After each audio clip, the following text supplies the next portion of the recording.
after 1,000 years. I finally played Hollow Knight. I know this video took way too long. I was originally like, oh, I'll make this video once I beat these games. Probably won't take too long. It took too long. In the best way, it took too long. I had been told for years how I ought to try Hollow Knight and how it was super up my alley, and I never disagreed. I even bought the game. Time would go by. Year over year, I would occasionally look over at it and say, nah, another time. But now, with my recent beginnings on Twitch, it was time. And I gotta say, if you, like me, have a Steam library that fills you with regret every time you look at it, start making content. It helped me. So at last, I finally played through Hollow Knight and its sequel, Silksong. And it was beautiful. It was tough, but beautiful. I understand now.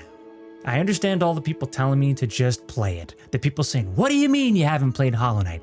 I get it now. You're gonna love it. I get it. I do love it. I'm gonna talk about why these games have safely earned themselves a place on my list of my favorite games of all time. The world of Hollow Knight and Silksong is beautiful, and the maps of these games are big. Like, really big. Like, oh my god, there's more? Big. There came a point in both games where I was surprised that there was still more content for me to play. I wasn't complaining, just surprised. Finding new areas is always so profoundly exciting, and above that, it's very satisfying, as there's many times when you see an area you can't access until you get some new movement ability. When I tell you that getting the double jump ability in these games is akin to, I don't know, crack? When I tell you that getting the double jump ability in these games was some of the most fulfilling moments that I have ever had in my decades of gaming, I need you to understand that I am being 100% serious. Once you get a new movement ability, you immediately stare at your map, which you have hopefully been marking along your journey with the pins that you get, and you go to town. The exploration and discovery in these games is some of the best this medium has to offer. It's right up there with Elden Ring. Both worlds are beautiful to look at and listen to. The music in this game is beautiful, whether you're fighting a boss or exploring the obligatory swamp region that all Souls-likes have that I have now dubbed Poop Hell. Why is Poop Hell's music so peaceful? If I had to pick, I would say that Silksong's exploration is better than the first game, strictly because of the vast array of movement options you get. But the map design in both games is incredible, and I highly recommend playing both in order.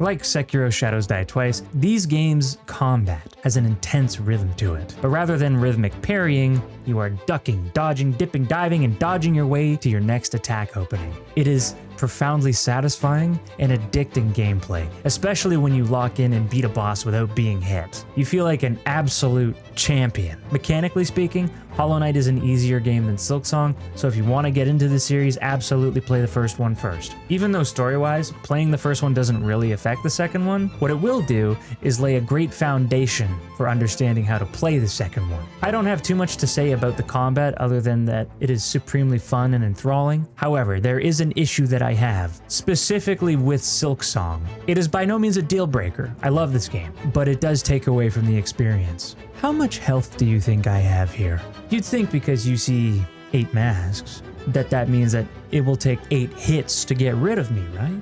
You fool!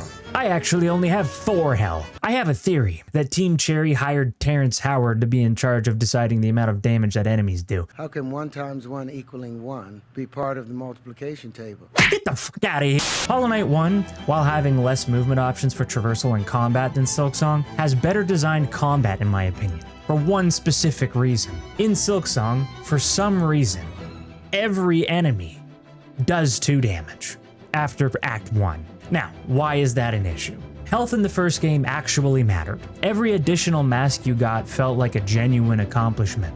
It feels to me that rather than designing enemies that are mechanically harder, Team Cherry just made them do 2 damage. Now, having certain bosses deal 2 damage is no crime. In the first game, it was relegated to bosses who were physically larger, slower, and usually far more telegraphed. In Silksong, after Act 1, almost every mob has an attack that does 2 damage. The vast majority of bosses deal 2 damage per hit on every attack, and most, even on just body collision. Even Lace, the fastest and smallest boss in the game, does 2 damage with almost all of her attacks. No, I'm not a game designer. I don't know how to make video games. But there has to be a better solution to increase difficulty than just have everything deal 2 damage. Because now when I find a secret, I pray that its reward is not another mask shard. I hope that it's something worthwhile. Because the only mask shards that you find that truly feel like they make an impact on your gameplay is every 8th shard. And there's only 20 in the game. That's 2 that actually matter. You feel me? Lace should absolutely have an attack or 2 that does 2 damage, but like having 1 or 2 that only do 1 damage is fucking nuts, respectfully, and I loved that boss fight. Now, with that being said, both of these games are incredible, and Silksong does make the combat more interesting with its additional movement mechanics, but the 2 damage per hit epidemic makes the combat feel really rough at times, and not in a good way.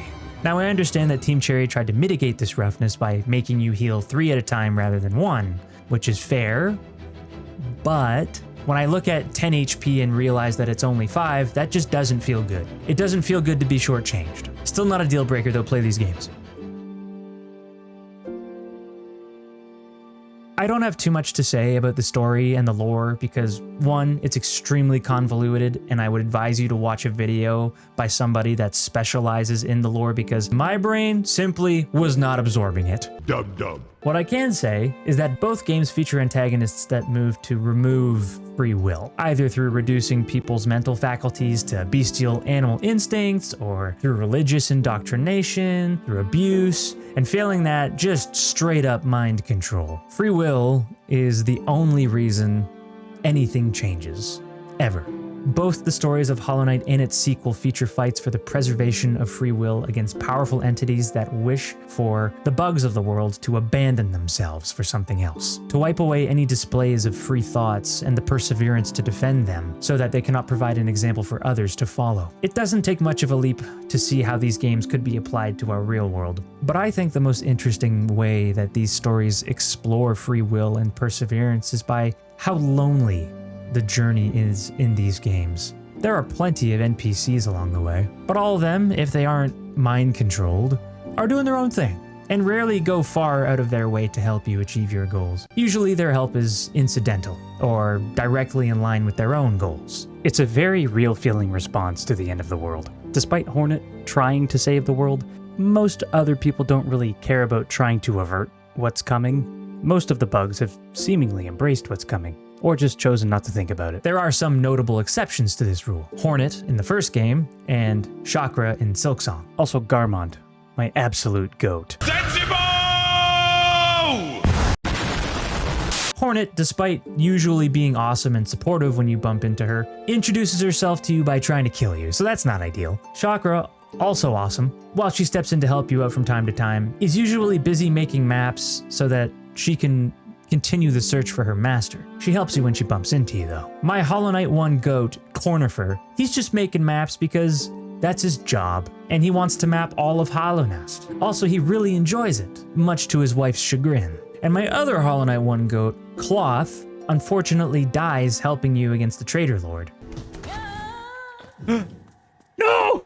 This broke my fucking heart, but an honorable death was what Cloth was after. That's what she wanted.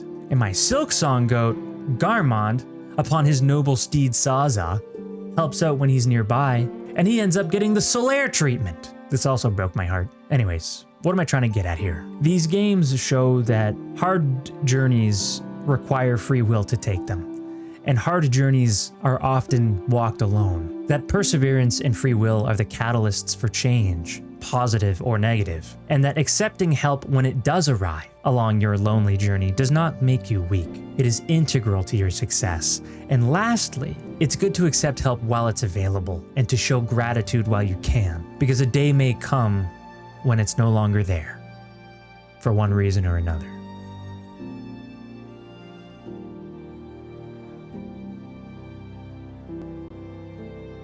Hello! Thank you so much for watching the video. It means the world. Have you played Hollow Knight? Did you play it when it came out, or did you wait a long time like I did? The fool that I was. Do you prefer Hollow Knight 1 or Silksong? Let me know in the comments. This video took longer than expected. I didn't know these games would take me so long to beat. Not because I got stuck anywhere for too long, but because there's just so much content. There's no higher praise I can give for a game than that. I just kept finding content, and I was never longing for it to be over. Act 3 turned out to be a lot longer than I thought it would in Silksong, and I'm very glad of it. But I'll keep the outro short. Thank you so much for watching. If you want to stop into the stream and hang out, the link is in the description, and I'll see you in the next video. Stay safe out there, and have a good one.